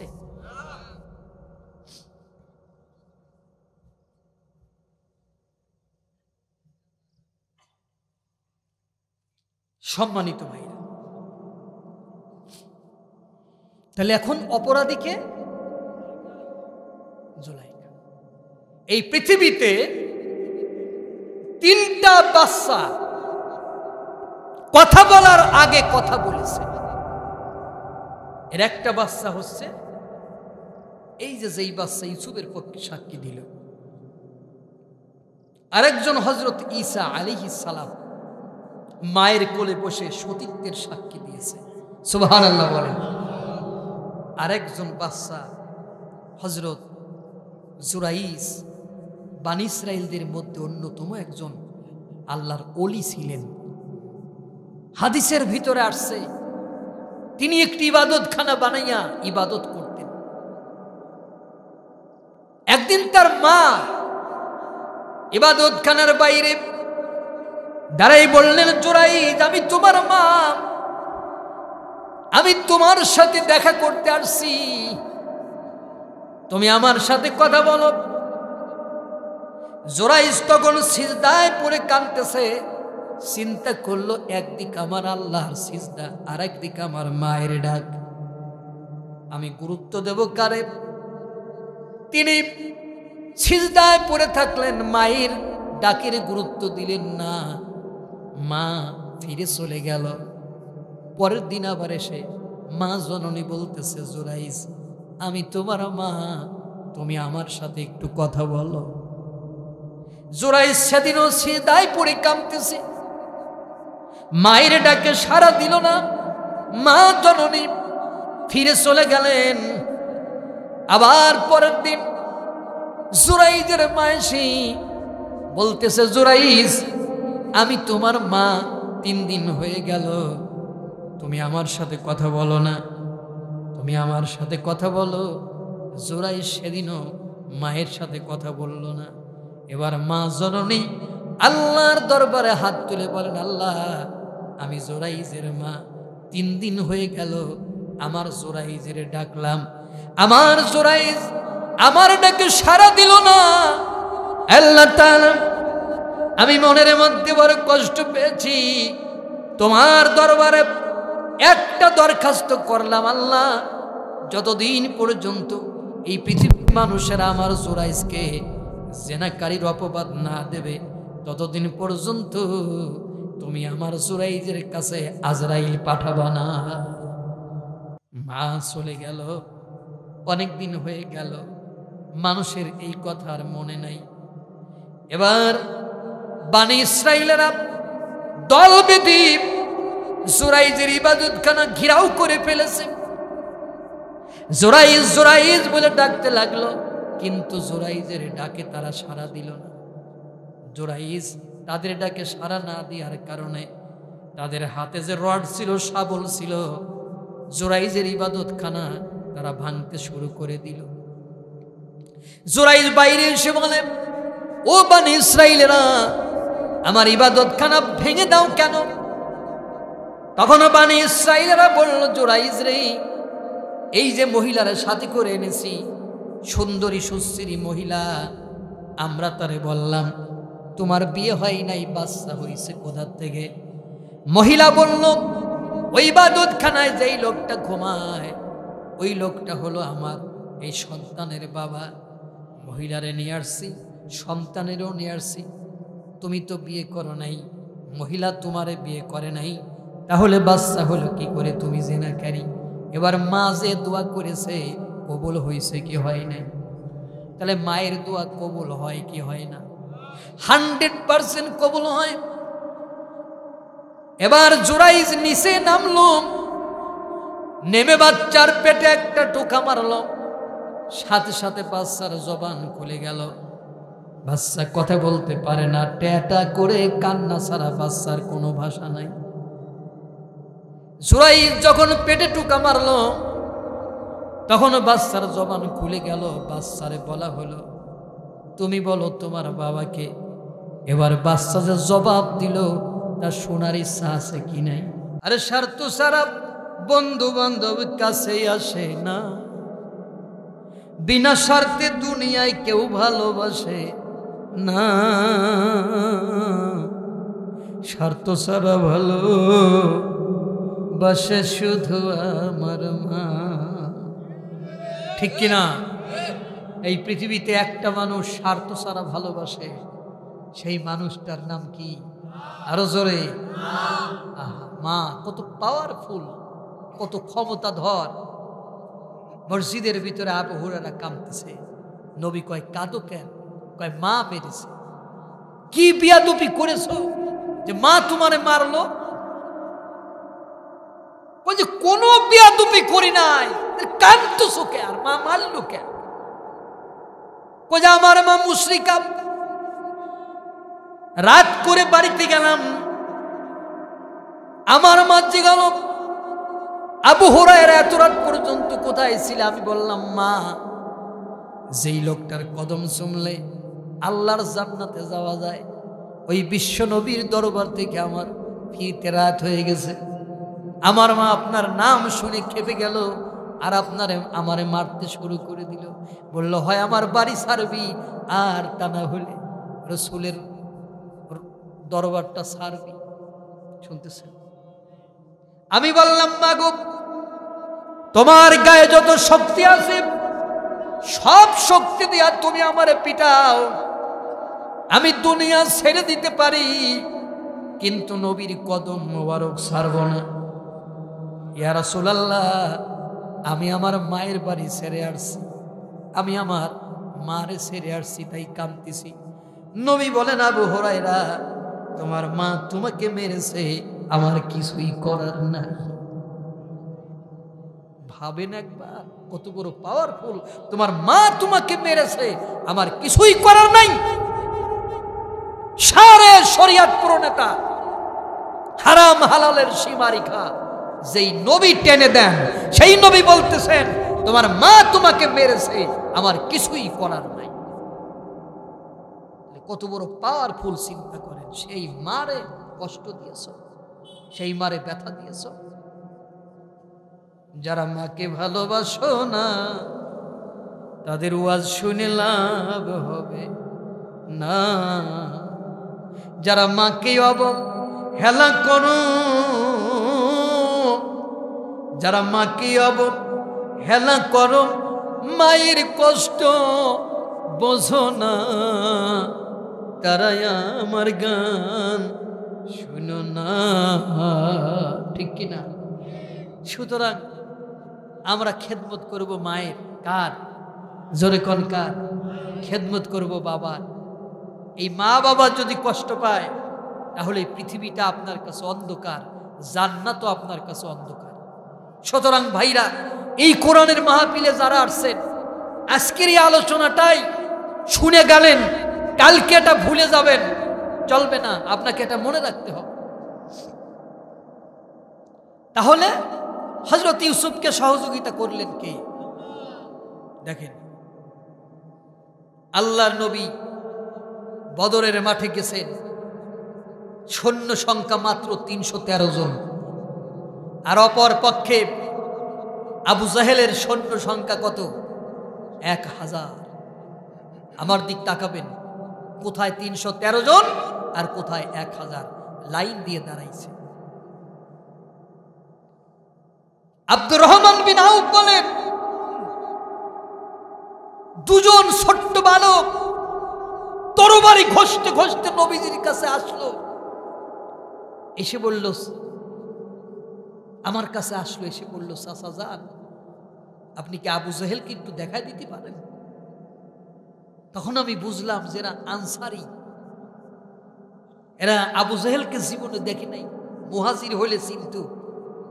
আমি বললাম যে তোমরা কি করবা? যে সিদ্ধান্ত নিয়ে বের হয়েছি, ওরা না মারা পর্যন্ত বাড়ি ফিরে যাব না, ওনাকে আমার নবীরে কষ্ট দিছে। নবীর প্রতি ভালোবাসা, আর আমাদের ভালোবাসা হইল জিলাপি দিয়ে নবীরে ভালোবাসা। ইয়া নবী সালাম আলাইকা, দেও কয়খান বাতাসা, একখান কম পড়লি কাজ, আমার একখান কম দিলি কেন? তাদের ভালোবাসা কি? আমি দেখিয়ে দিলাম ওই যে আবু জাহেল, তারা বাস পাখির মতো আবু জাহেলের কাছে গেল, আবু জাহেলের সাথে তারা যুদ্ধ করতেছে, করতে করতে করতে একজনের একটা হাত কেটে গেল, হাতটা ঝুলতেছে, ঝুলা হাত নিয়ে আবু জাহেলের সাথে ফাইট করতে কষ্ট হচ্ছে, হাতটা পায়ের নিচে দিয়ে টান দিয়ে ছিঁড়ে ফেলে দিয়ে বাম হাত দিয়ে আবু জাহেলের পেটের মধ্যে তরবারি ঢুকায় দিয়েছে। আল্লাহর নবী দাঁড়িয়ে আছেন, অপার প্রান্তে আবু জাহেল দাঁড়িয়ে আছে। শয়তান আবু জাহেলকে গিয়ে বলল, আবু জাহেল রে, আমি সারা মাঠ ঘুরে দেখে আসলাম, পরাস্ত করার মতো আজকে তোমাদের এই মাঠে কেউ নাই। ইন্নী, আমি তোমাদের সাথে আছি। ইন্নী জারুল লাকুম, আমি তোমাদের সাথে আছি। কে বলতেছে? কথা কন না কে? শয়তান আবু জাহেল সাহস দিয়ে করছে, আমি তোমাদের সাথে আছি। কিছুক্ষণ পরে বলল, আমি তোমাদের সাথে নাই। কি বলল? আমি তোমাদের। আবু জাহেল কয় যে বেঈমান, তুই একটু আগে বললি যে তুই আমাদের সাথে আসিস, এখন আমাদের সাথে নাই, মানেটা কি? কয় যে আমি বদরের মাঠ ঘুরে দেখে আসলাম, সারা মাঠে কাতারে কাতারে ফেরেশতা নাজিল হয়েছে। তুমি আল্লাহর ভয় করো না। ইন্নী আখাফুল্লাহ, আমি আল্লাহরে ভয় করি। সুবহানাল্লাহ কর, আমি আল্লাহরে ভয় করি। তার মানে শয়তানও আল্লাহরে ভয় করতো, আর আমরা আল্লাহরে ভয় করি না। শয়তানও আল্লাহরে ভয় করে। আমি এই বলে শয়তান চলে গেল। তাহলে এখানে আল্লাহর নবীকে সহযোগিতা করেছে কে? আল্লাহ। তাহলে আমার উদাহরণ ছিল, গোলামি যদি আল্লাহর হয় সহযোগিতা করবে কে? আর গোলামি যদি নেতার হয় সহযোগিতা করবে কে? নেতা। নেতা কি সহযোগিতা করবে? নেতা সহযোগিতা করবে, হ্যাঁ করবে তো না। নেতার সহযোগিতা হইল, এখন আপনার মসজিদে যাবে 5,000 টাকা, মন্দিরে যাবে 5,000 টাকা, ক্লাবে যাবে 10,000 টাকা, বিড়ি খাবেন দেবে, চা খাবেন দেবে, পান খাবেন দেবে, সব দেবে। আপনার গলা জড়ায় ধরে বলবে আমি জনগণের বন্ধু। এখন আপনি ঘন ঘন দেখতে পারবেন, কেউ কেউ মাথায় টুপিও দিয়ে আপনার সামনে চলে আসবে, কিন্তু নির্বাচিত হয়ে গেলে আপনি তারে খুঁজে পাবেন কিভাবে জানেন? আপনি তার কাছে গেলেই 5 আঙ্গুল দেখাবে, মানে 5 বছর পরে আইছিলাম, আল্লাহ বাসায় রাখলে আবার 5 বছর পর দেখা করি। কারণ তোমাদের যা খাওয়ার তা আমার কাছ থেকে খেয়ে নেছো। এখন তোমাদের জন্য আর কোনো বরাদ্দ নাই, কারণ আমি কয়েক কোটি টাকা তোমাদের পিছনে ইনভেস্ট করে এখন আমি এই পজিশনে পৌঁছেছি। ওই টাকা না উঠানো পর্যন্ত তোমরা আমার কাছে আর কিছুই পাবা না। রাস্তা আপনার বাড়ির সামনে দিয়ে হবে, তবে 6 নাম্বার ইট দিয়ে, কারণ 1 নাম্বার ইট দিলে তো নির্বাচনের খরচের টাকা উঠিবে না। তাহলে জাতি হিসাবে আমরা কত বড় নিকৃষ্ট যে আমার বাসার মধ্যে বাস আমি নিজেই দিয়ে আমি বাস বাগানের মালিক হয়ে যাচ্ছি। নেতার কাছ থেকে চা খাবেন, বিড়ি খাবেন, ওরা পাগলা, ওই টাকা নেতার না, ওই টাকা তোর, ওটা নেতা বের করেই নেবে এক সময়। সুতরাং বি কেয়ারফুল, সতর্ক হও। আমার কথাগুলো কি বোঝা যায়? তাহলে গোলামি কার? আরো জোরে। সহযোগিতা করবে কে? এই যে কয়টা উদাহরণ দিলাম, সহযোগিতা করছে না? হযরত ইউনূস মাছের পেটের ভিতরে সহযোগিতা করলো কে? আল্লাহ করছে না? করেছে। আর নেতার পিছনে ঘুরবেন, নেতা আপনারে রেখে পালায় চলে যাবে হেলিকপ্টারে উঠে, আর আপনি পড়ে থাকবেন, মার খাবেন, মামলা খাবেন, আর নেতা ওই দিক থেকে মুরগির রোস্ট চিবাবে। খারাপ লাগে, এগুলো শুনতে খারাপ লাগে, একটু তো লাগে, কি আর করা। তাহলে আমার কথাগুলো কি গোলামি হবে কার? আরো জোরে কর। সহযোগিতা পাবেন কার? কার মতো সহযোগিতা? ইউসুফের মতো। কার মতো? ইউনূসের মতো। কার মতো? ইব্রাহিমের মতো। কার মতো? মুহাম্মদুর রাসূলুল্লাহ সাল্লাল্লাহু আলাইহি সাল্লামের উপর মতো। ঠিক কিনা বল? সুতরাং এখনই সিদ্ধান্ত নিতে হবে গোলামি করবেন কার। এটা মুখী বললে হবে না, এইটা আপনার সিদ্ধান্ত নিতে হবে গোলামি করবেন কার। আবার মুখী না, এটা আপনারা নিজেরা সিদ্ধান্ত নেবেন, এখানে বলার কিছু নাই। সম্মানিত ভাইরা, তাহলে হযরত ইব্রাহিম আলাইহিস সালাম তার জাতির লোকদেরকে সে বলে দিল যে আজকে থেকে আমি শিরিক মুক্ত হয়ে গেলাম। আলহামদুলিল্লাহ। হযরত ইব্রাহিমের পিতা আজর চিন্তা করলে, এই ছেলেরা শোনো, মজার কথা, আমার ছেলে তো বেদিন হয়ে গেছে, ঈমান হারা, ওরে সঠিক পথে আনতে হবে। তো কি করতে হবে? তাহলে ওরে কিছু মূর্তি দেব আমি। এই মূর্তিগুলো দিয়ে বলতেছে, শোনো, এই মূর্তিগুলো তুমি বাজারে বিক্রি করবা। খুব মন দিয়ে শুনবেন, কথাগুলো কি মারাত্মক। এই মূর্তিগুলো তুমি বাজারে বিক্রি করবা, যা টাকা পয়সা হবে সব তোমার। তুমি এখন থেকে টাকা জমাবা, কারণ এরপরে তোমার বিয়ে দিতে হবে। কি দিতে হবে? তারপরে আমি মরে গেলে আমি যে গদিতে আছি, চেয়ারে আছি, এই চেয়ারটা তোমারে বসাই দেব। এখানে তিনটা জিনিসের লোভ দেওয়া হয়েছে। 1 নাম্বার টাকা, 2 নাম্বার নারী, 3 নাম্বার ক্ষমতা। আমার নবীকেও 3টা লোভ দেওয়া হয়েছিল। 1 নাম্বার, তুমি যদি কালিমার দাওয়া ছেড়ে দাও, যত টাকা আছে সব তোমার দেব, যত সুন্দরী রমণী আছে লাইন দিয়ে দাঁড় করে দেব, যেইটা পছন্দ করো সেইটা তোমার দেব। এই মক্কার প্রেসিডেন্ট তোমারে বানায় দেব বাবা, শুধু একটা কথা বলতে পারবা না, লা ইলাহা ইল্লাল্লাহ মুহাম্মাদুর রাসূলুল্লাহ। ভাইরা, এই কথার ভিতর কি আছে যে এই কথাটা ছেড়ে দিলেই এত কিছু দেওয়া হবে, অথচ এই কথাটা বলেই তো আমাদের দেশের ভিক্ষুকরা ভিক্ষা চায়। কেউ তো তাদের মারে না, কেউ তো তাদের গালি দেয় না। তাহলে বিলাল এই কথা বলার কারণে কেন মার খাইল? সুমাইয়া এই কথা বলার কারণে কেন মার খাইল? খাব্বাব এই কথা বলার কারণে কেন মার খাইল? হযরত উমর খাব্বাব রে ডেকে বলে, খাব্বাব রে, জীবনে তোমার পক্স ছুটেছিল, তোমার পিঠের ভিতরে এত দাগ কেন, পুরা পুরা দাগ? হযরতে খাব্বাব বলেন, উমর, আমার জীবনে পক্স ওঠে নাই। কাফের বেঈমানেরা আমাকে ধরে নিয়ে আমাকে আগুন জ্বালাইয়া আগুনের উপর শোয়াই দিয়েছে, বুকে পাথর চাপা দিয়েছে, ওই আগুনে আমার পিঠ জ্বলতে গেছে, আর রক্ত পরে চর্বি পরে আগুনটা নির্বাপিত হয়েছে। ঠান্ডা যতক্ষণ না হয়েছে ততক্ষণ আমারে ছেড়ে দেয় নাই। এইভাবে প্রতিদিন আমার সাথে করা হতো। শুধু কালিমা পড়ার কারণে যদি খাব্বাব মারি খায়, সুমাইয়া মারি খায়, আম্মার ইবনে ইয়াসার মারি খায়, হযরতে বিলাল মারি খায়, ও চাচা আপনি কালিমা পড়েন, আপনি কেন মারি খান না? তার মানে এই কালিমা রসুলের সাহাবীরা যেভাবে পড়েছে আপনার সেইভাবে পড়া হচ্ছে না। এই কালিমা যে একবার পড়েছে সে কোনো আইনদাতা কোনো বিধানদাতারে মানে নাই, আবু জাহেলকে মানে নাই, আবু জাহেলের কোনো আইন মানে নাই, তার কোনো বিধান মানে নাই, এক আল্লাহর আইন মেনেছে, এক আল্লাহর বিধান মেনেছে।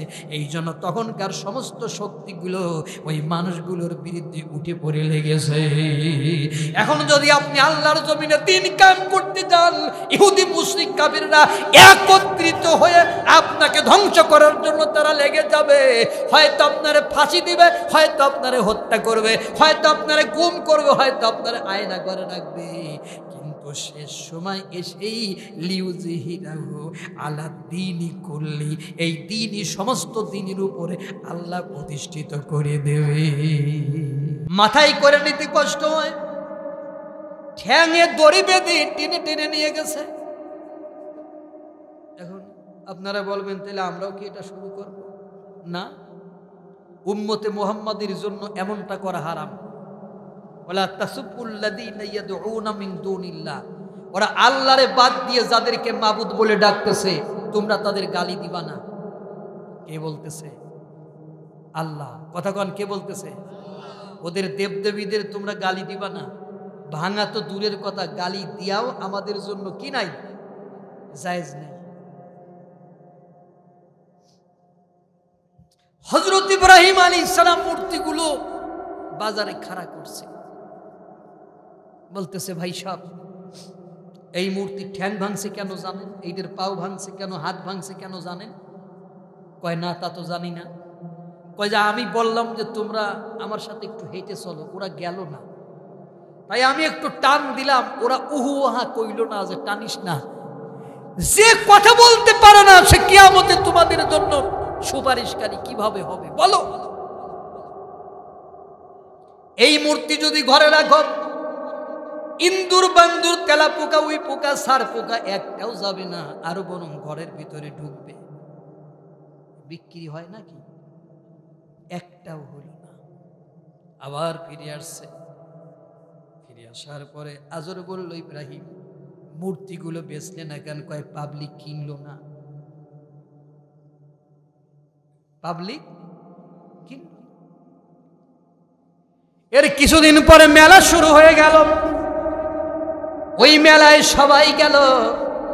হযরত ইব্রাহিম আলাইহিস সালাম মাঠের মধ্যে বসে আছে, আকাশের মধ্যে তারকা। ছেলেরা বলল ইব্রাহিম আমরা সবাই যাই, তুমি আমাদের সাথে যাবা কিনা? ইব্রাহিম আলাইহিস সালাম আকাশের দিকে তাকালেন, তাকায় বললেন ফানাজারা নাজরাতান ফিন নুজুম ফাকালা ইন্নী সাকিম। সে তারকারাজির দিকে তাকালো আর বলল আমি অসুস্থ। আসলে কি সে অসুস্থ? তাহলে সে কি মিথ্যা বলল? এই তো একটা ভুল ব্যাখ্যা।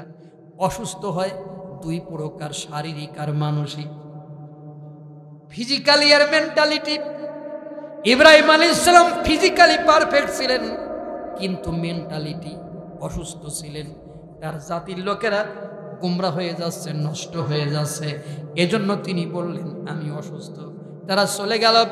ইব্রাহিম আলাইহিস সালাম ওখানে যে মূর্তি রাখার জন্য একটা ঘর ছিল, ঘরের মধ্যে ঢুকলেন। ঢোকার পরে তিনি যতগুলো মূর্তি ছিল সবগুলোরে ভাঙলেন, বড়টার ছাড়া। ভেঙে বড়টার ঘাড়ে কুড়াল রেখে এবার তিনি চলে গেলেন। তারা যখন ফিরে আসলো, ফিরে আসার পরে তাদের মূর্তিগুলোর অবস্থা দেখে তারা বলল ক্বালু মান ফাআলা হাদা বিআলিহাতিনা ইন্নাহু লামিনাজ জালিমিন। তারা বলল আমাদের দেবদেবীগুলোর সাথে কেমন করলো, নিশ্চয়ই সে জালেম। নিশ্চয়ই সে কি? আরো জোরে, জালেম। ওরা করছে নিশ্চয়ই সে জালেম। তখন একজন বলল ক্বালু সামি'না ফাতান ইয়াযকুরুহুম ইকালু লাহু ইব্রাহিম। আস্তে করে দেখো ভাবটা কি। আল্লাহ বলেন আল্লাহু আকবার। একজন বলল যে আমি শুনছি ওই বাজারে একজন আমাদের মূর্তি সম্পর্কে খারাপ কথা বলতেছিল, মনে আছে ওয়াজটা একটু আগে, ওই যে বাজারে যা হয়েছে, তা বলতেছে আমি শুনেছি বাজারে একটা ছেলে আমাদের মূর্তি সম্পর্কে খারাপ কথা বলতেছিল, ইয়াকালু লাহু ইব্রাহিম, তারে আবার মানুষ ইব্রাহিম ইব্রাহিম বলে ডাকতেছিল। তাহলে বুঝা গেল ওই ছেলেটার নাম ইব্রাহিম, ওই ছেলেটার নাম কি। কিন্তু এই জায়গা তো সিসি ক্যামেরা নাই, এখন ওই বাজারে কে কি বলেছে এখন কয় যে এইটা করেছে ইব্রাহিম। এবার ডাকা হলো ইব্রাহিমকে, তুমি এটা করেছো? ইব্রাহিম কয় ক্বালা বাল ফাআলা, সে বলল বরং তাদের এই যে বড়টা, এই বড়টার কাজ। কি বললো? এই বড়টার কাজ।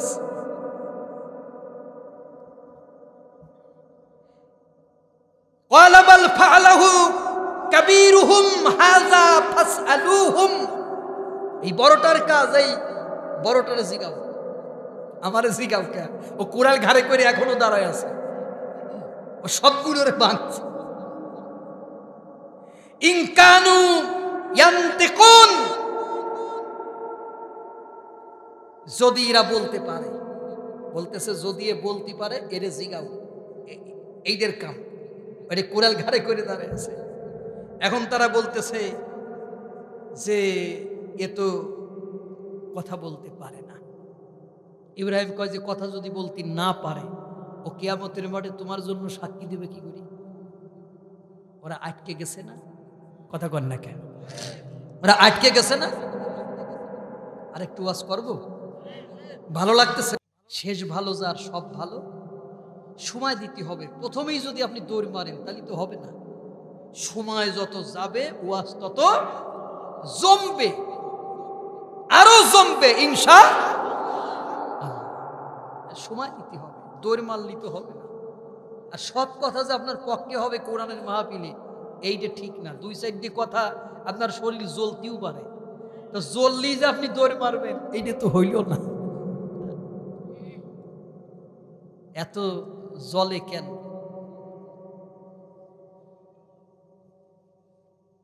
ভাইরা, এখন কোন প্রমাণ তারা দিতে পারেনি, তারপরও বিচার হবে ইব্রাহিমের, তারপরও বিচার হবে কার? তার মানে ধর্ষণ করেছে তার প্রমাণ নাই, ৭১ সালে কি করেছে তার কোনো প্রমাণ নাই, তারপরেও তার রাজাকার বানায় বিচার করতেই হবে না? করতেই হবে, করতেই হবে। তাহলে এই ঘটনাটা সেরকম হচ্ছে না? ইব্রাহিমের বিচার হবে। নমরুদ বলল একটা আগুনের কুণ্ডলী বানাও। এই গল্প সবাই জানেন, কিন্তু শিক্ষা আছে। এই গল্প কিয়ামত পর্যন্ত চলতে থাকবে। এই শিক্ষাটা নেওয়ার জন্য একটা আগুনের কুণ্ডলী জ্বালাও। আগুনের কুণ্ডলী জ্বালায় ৪০ দিন ধরে আগুন জ্বালাইলো। কয়দিন? আচ্ছা, ইব্রাহিমকে মারার জন্য ৪০ দিন আগুন জ্বালানো লাগে? গলা টিপে ধরলেই মরে যায়, মাথায় বাঁশ দিয়ে একটা বাড়ি মারলেই মারা যায়, বুকের ভিতর ছুরি ঢুকাই দিলেই মারা যায়। মানে আমার ছোট মামা গোলাম মোহাম্মদ সাহেব, উনি মারা গেছেন, পিডিপির অবসরপ্রাপ্ত ডাইরেক্টর ছিলেন, অনেক জ্ঞানী মানুষ। তিনি আমারে বলতেন যে বাবা আল্লাহ তাআলা জান্নাতের সর্বোচ্চ মাকাম দান করেন, আমিন বলেন। তো তিনি আমারে বলতেন যে বাবা ইব্রাহিম ছোট বাচ্চা, গলা চিবাই ধরলেই তো মারা যাইতো, বুকের ভিতর ছুরি ঢুকাই দিলেই তো মারা যাইতো, গলা কেটে ফেললেই তো মারা যাইতো, আগুন জ্বালাতে হবে তাও আবার ৪০ দিন ভরি কেন? এটার কারণ হল আমি আগুন জ্বালাচ্ছি, আগুন জ্বালাচ্ছি, ইব্রাহিমকে পোড়াবো, ইব্রাহিমকে পোড়াবো। তাহলে ইব্রাহিমের পিছনে যারা দুর্বল লোক ছিল ওরা সব নমরুদির দলে চলে যাবে না? আমাদের দেশে এরকমের কিছু দুর্বল লোক আছে, দেখবেন সেই দল যখন ক্ষমতায় আসার একটা সম্ভাবনা, ওরা ওই দলে যোগ দেয়। ওদের নির্দিষ্ট কোনো দল না, যে দল সরকারে আসে সেই দলে। এরকমের মুনাফিক মার্কা লোক আপনাদের এলাকায় আছে না? ওরা জীবনেও জেল খাটে না, ওরা কোন ত্যাগী নেতা কর্মী না। সুযোগ সব অনেকে হাসতেছে, ব্যাপারটা কি হইল? কথাটা মনে হয় ভালো করে বুঝে ফেলাইছেন আপনারা। বর্তমানে যে কাজ চলতেছে না, এগুলো মুনাফিক। এগুলো কি? জোরে কন। এই মুনাফিকদের দিয়ে দল ভারী করার দরকার নাই। ওরা ওই বসন্তের কোকিলের মতো। ওরা হচ্ছে শীতের অতিথি পাখি, আসবে আবার শীত পুরা গেলে ওরা ওরা কোনোদিনও বিপদে পড়ে না এই বেঈমানগুলো। সুতরাং ত্যাগীদেরকে মূল্যায়ন করেন, যারা ত্যাগ স্বীকার করেছে তাদের মূল্যায়ন করেন, ভালো থাকবেন। দুই সাইডে পরগাছা নিয়ে আপনি পাখনা লাগায় উড়েন না, আর পাপনা ঠুপ করে খসে যাবে, টেরও পাবেন না, ওরাই খসায় ফেলাবে। এই কটা কথা কাটিয়ে সাইটিয়ে একটু ভালো করে সাইডিয়ে দিয়েন তো অনলাইনে। তাহলে এই যে 40 দিন আগুন জ্বালাবো, কয়দিন? 40 দিন। এর ভিতরে যারা দুর্বল লোক তারা কি থাকবে? তো নমরুদ এইটা দেখতে চাইছিল যে কয়জন ইব্রাহিমের পক্ষে থাকে। 40 দিন পরে ইব্রাহিম আলাইহিস সালামকে, তার আগে আর একটু ঘটনা আছে যেটা একটু বলাই দরকার। মানে ওই যে বাজার থেকে মূর্তি টুর্তি নিয়ে আসলো, এর মাঝে আবার ইব্রাহিমকে নিয়ে তার পিতা মানে আজর নমরুদের দরবারে গেল। নমরুদের দরবারে গিয়ে দরবারের বাইরে একটা সিজদা দিচ্ছে। ইব্রাহিমরে বলতেছে তুমিও একটা দাও, এই দরবারে সম্মান আছে। দেখবেন আমাদের দেশে অনেক মাজারে সিজদা দেয়, দেয় না? অনেক মাজারে সিজদা দেয়। এই মাজারি যারা আছে, হ্যাঁ মাজারি আছে না আপনাদের এলাকায়? আছে নাকি? ওরা আবার গান গায়, দয়াল মুর্শিদ গুরু গো লোহারে বানাইলা কানসা সোনা, মুর্শিদ সরম যে করছে সাধন, বিনা দুধে দই পাতিয়া খাইতাছে মাখন। এখন ওই মাজার একটা সিজদা দিয়ে ইব্রাহিম বললেন, টেকনিক্যালি জবাব, তোমার রবেরে না দেখে সিজদা দেয়া যাবে না। তোমার রবেরে না দেখে সিজদা দেয়া যাবে না। বললো তোমার রবেরে না দেখে কোনো সিজদা, কথা কর না কেন? ভালো চলো।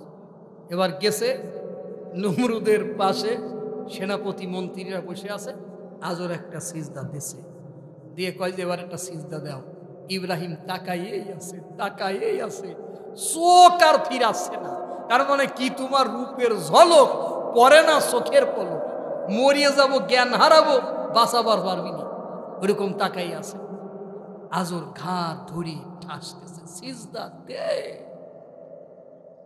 কোন অবস্থাতেই সিজদা দিচ্ছে না। আরে ভাই, ইব্রাহিমের শক্তির সাথে আজর পারে? নবীর শক্তি, নবীর গায়ে কত শক্তি ছিল। আল্লাহর নবী খন্দকের যুদ্ধে যখন খাল খনন হচ্ছিল, একটা পাথর সাহাবীরা সরাইতেও পারে না, ভাঙতেও পারে না। ভালো করে শুনবেন, নবী একটু খেজুর গাছের নিচে হেলাম দিয়ে আরাম করতেছেন। রসুলের এই সারা বুকে মাটিতে ভরে গেছে। এই মাটি আসলো কোত্থেকে? মাটি কাটিছে। কি কাটিছে? কথা কয় না, মাটি কাটিছে। তাহলে নবী যুদ্ধ করার জন্য মাটি কাটতেছে। সেই ইসলাম যদি আপনি বাংলাদেশে কায়েম করতে চান, নেতা, এই ইতিহাসগুলো তো আপনার জানা লাগবে। নবীর কাছে যে বললেন, নবীরে এই পাথরটা ভাঙতে পারি না, সরাইতে পারি না। আল্লাহর নবী একটা কুড়াল হাতে নিলেন, জোরে আঘাত করলেন, ভেঙে টুকরা টুকরা হয়ে গেল। তাহলে বোঝেন নবীর পাওয়ার কত, শক্তি কত। হযরতে মূসা আলাইহিস সালাম একজনের একটা সর মারলো, এক সরে সে মারা গেল। আজর ইব্রাহিমের ঘাড় ধরে চাপ দিয়ে কয় সিজদা দাও। কোনোভাবেই যখন সিজদা দেয় না, নমরুদ বলল, আজর রে, অনেকক্ষণ ধরে দেখতেছি ছেলেটারে সিজদা দেওয়ার জন্য বলতেছো, দিচ্ছে না, আসলে ছেলেটা কে? কয় যে আমার ছেলে। কেন দেয় না? কয় মাথা খারাপ। আজর চিন্তা করলো, এই বললে দরবার থেকে বাইর করে দেবে, আমি বেঁচে যাব। এমন কোন জাতি নাই যেই জাতি তার নবীদের পাগল বানাই নাই। কথা কোন ঠিক কিনা? সব জাতি তার নবীদেরকে পাগল বানাইছে। নমরুদ বলে, ইব্রাহিম তুমি আমার সিজদা দিবা না কেন? কয়দা আমি তোমার সিজদা দেব না তা তো বলি নাই, আমি তোমার অবশ্যই সিজদা দেব, কিন্তু কয়টা প্রশ্ন করব, জবাব যদি দিতে পারো। নমরুদ চিন্তা করলো, পাগলে কি প্রশ্ন করবে, উত্তর দিয়া সহজ। কয় যে বলো। ইব্রাহিম কয়, আমার 1 নম্বর প্রশ্ন, আমার প্রথম প্রশ্ন তোমার কাছে। মানে ইব্রাহিম প্রশ্ন করতেছে নমরুদকে, আমার প্রথম প্রশ্ন হচ্ছে, তোমার ডান পাশে যে ছেলেগুলি বাতাস করতেছে, এই যে বাম পাশে যে মেয়েগুলি বাতাস করতেছে, এরা কারা? কেন তোমারে বাতাস করে? কুজুগুলি জান্নাতের হুর গেলমান। এরা তো দেখতে বড় চমৎকার, খুব ভালো। এই সুন্দর সুন্দর হুর গেলমানদের কে বানাইছে?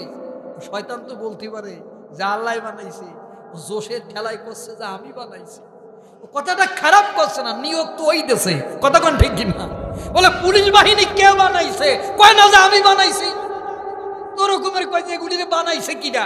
কয় যে আমি বানাইছি।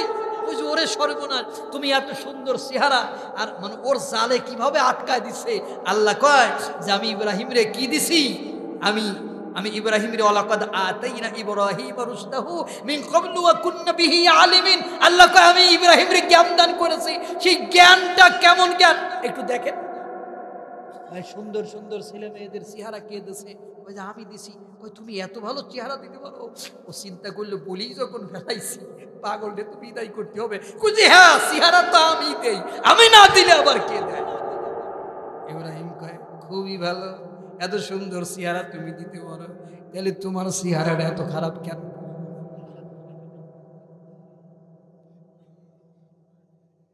নমরুদ মনে চিন্তা করে, আজর রে, তুই বললি তোর ছেলেটার মাথা খারাপ, কিন্তু প্রশ্ন করলো কি?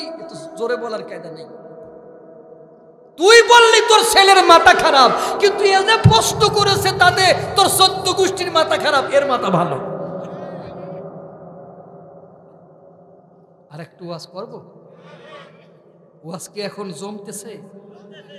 আপনারা কি ভাবছিলেন যে ওয়াজ আজকে এরকমেরই হবে? সময় দিতে হবে, সব জিনিসের টাইম আছে, সময় আছে। আম না পাকতেই যদি চাপাচাপি শুরু করে, এর বক্তা মঞ্চে বসতে পারল না, এর মধুর ওয়াজ শুনে বাড়িতে চলে যাবেন, এটি হয় নাকি? বসেন, দেখেন আরো কি হয় সামনে। বন্ধুগণ, এখন আজর বলল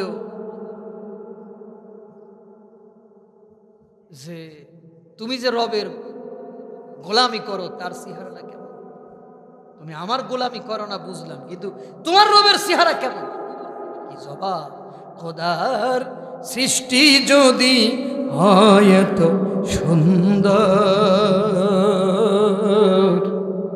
না জানিতা হলে খোদা কত সুন্দর। আমার আল্লাহর চেহারা যদি এত সুন্দর হয়, সৃষ্টির যদি এত সুন্দর চেহারা হয়, আমার আল্লাহর চেহারা কেমন? সুবহানাল্লাহ, সুবহানাল্লাহ। আর তোমার 2 নম্বর প্রশ্ন কি? কয় যে আমার 2 নম্বর প্রশ্ন, তুমি মানুষ বাঁচাইতে পারো, মারতে পারো? কয় যে অবশ্যই পারি। কয় দেখাও। 2 জন কয়েদিরে জেলখানার থেকে আনা হলো। কয়জন? একজনকে এক কোপ দিয়ে মেরে ফেলে দিল, আর একজনকে ছেড়ে দিল।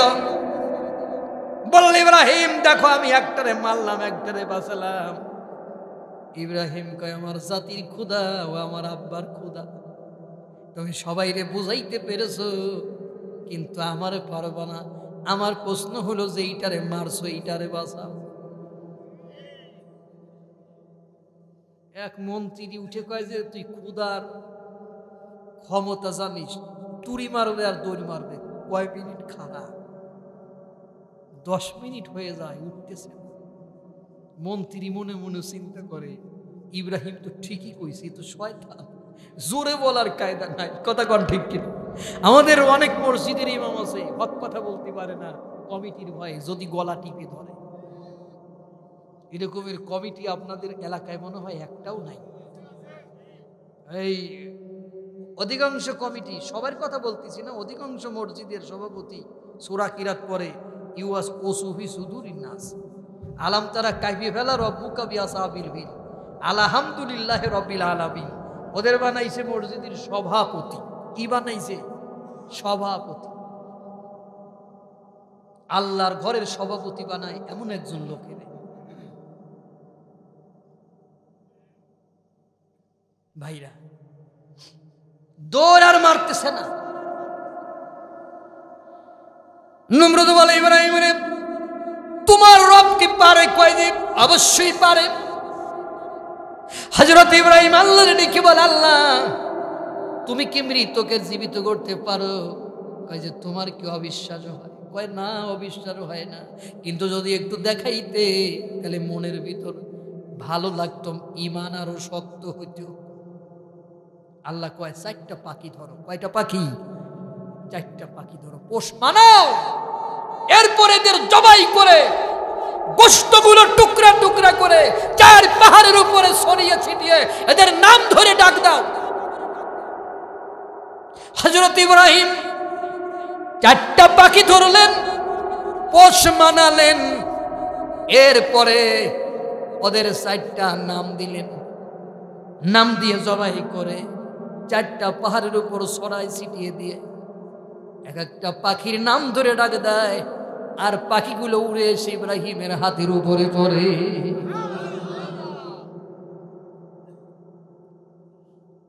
আমার আল্লাহ পারে, পারে না? নমরুদ কয়, তোমার 3 নাম্বার প্রশ্ন কি? আমার 3 নাম্বার প্রশ্ন। ইব্রাহিম চিন্তা করলে, শয়তানের যাই কই খাড়াখাড়ি জবাব দেয়, খালু খাড়াখাড়ি জবাব দেয় না। ওরা এমন প্রশ্ন করবো ওর বাপ দাদা যেন জবাব দিতে না পারে। সেই জন্য কচ্ছে, আমার রব সূর্যটা প্রতিদিন পূর্ব দিক থেকে উঠায় পশ্চিমে নেয়। তুমি যদি রব হও, আগামীকাল সূর্যটা পশ্চিম দিক থেকে উঠাইয়ে পূর্ব দিক নিবা, তাহলে তোমার সিজদা দেব, আর যদি না পারো তাহলে টাটা, গুড বাই। পেরেছে? পেরেছে? তাহলে কেন সিজদা দিতে হবে? কেন আপনি সেই দরবারে যাবেন? কেন সেই দরবারে আপনাকে গরু ছাগল দিতে হবে? এদেশে কি অলির দরবার নাই? এদেশে অলির দরবার আছে না? হক্কানি পীরের দরবার আছে না? আপনার সেখানে কেন যেতে হবে যেখানে নামাজ রোজা নেই?